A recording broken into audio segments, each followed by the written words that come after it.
post-1968, with the failure of different kinds of politics, the student movement, all the kinds of failures of politics that happened, then it was certainly, say, for instance, so I take MSF as an example of the moment where they decided politics was no longer possible. So what's possible, the only thing that's possible is saving innocent others. And but you have to have an innocent, and it's because they wanted to get out of the space of corruptness, they felt like everything about politics was contaminated. None of it was able to do what it promised to do. There was too much cronyism and too much kind of violence in relationships. So they were disappointed by the leftist movements, the third worldist movements, and all these kinds of things, that they believed that we could make a world that was equal. And then they saw Pol Pot, and they saw these kinds of third world regimes kill off their populations, and they thought, that's the end of politics.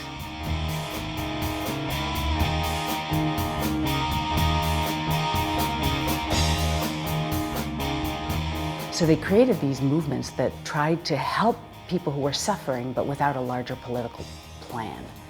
But who do you decide needs help? Well, it's the person who is suffering, and the person who is suffering is most easily identified when they're seen as pure, as innocent, and somehow not deserving of the suffering that they're enduring.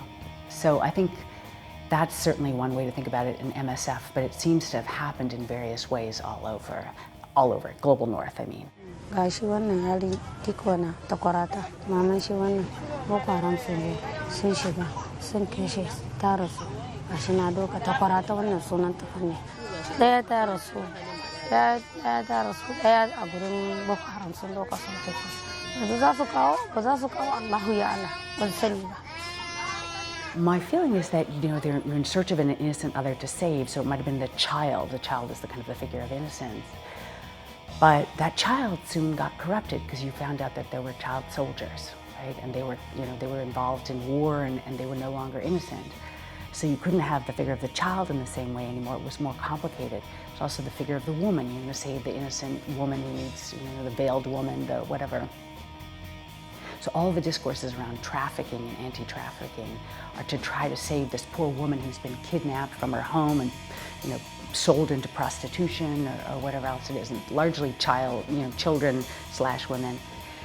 And then one found out that, in fact, a lot of these women knew exactly what they were doing. They had wanted jobs, and they knew they were basically going to go into sex work, but that was the choice they made because it was better than what they had. So these women were no longer innocent either to save, right? So there's a push to find that space of purity, of innocence, to make the people who are acting, who want to act, who want to do something in the world, have a place to act, right? So then there's a figure of the animal, that comes to fill that place because it can't speak back. Certain kinds of animals, of course, that are charismatic and cute and wherever else. And so then there's I think, a move to try to fill the space with the animal. So the argument is that there's a constant search for that innocent other that is a myth, right? That's always just out of reach.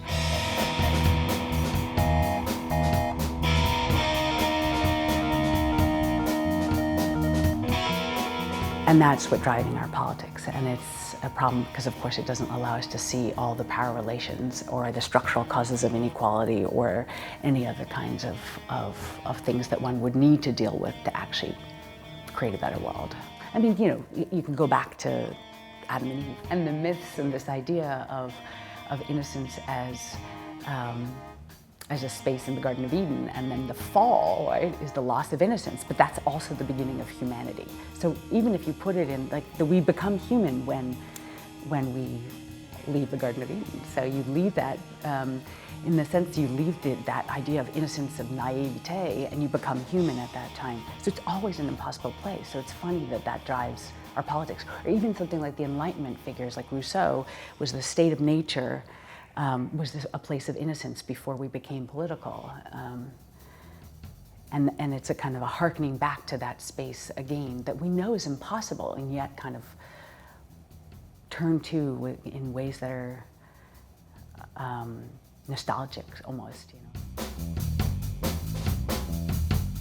But I guess the question is how it gets deployed in each case. So in that moment, that myth, what did the myth of Adam and Eve do for us, and what does the kind of myth of the social contract and the kind of the state of nature into the state of civilization, what does that do for us, right?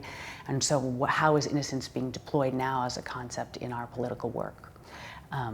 And I think that's, for me, it's this constant search for purity, the inability to accept that we live in a contaminated, complex, dirty world, right? That's sullied, and that we just have to make peace with that and deal with it. Get dirty,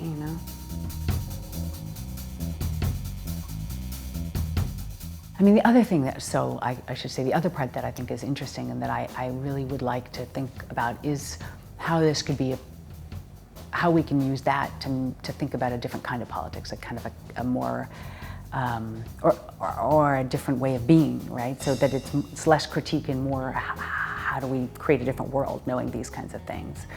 So a different kind of imaginative kind of counter politics or something. So it would be, I think this would give us the possibility, if taking all these things seriously, not seeing them as a problem, but actually seeing them as, seeing the kind of blurred ways of being in the world, that could actually be a good thing.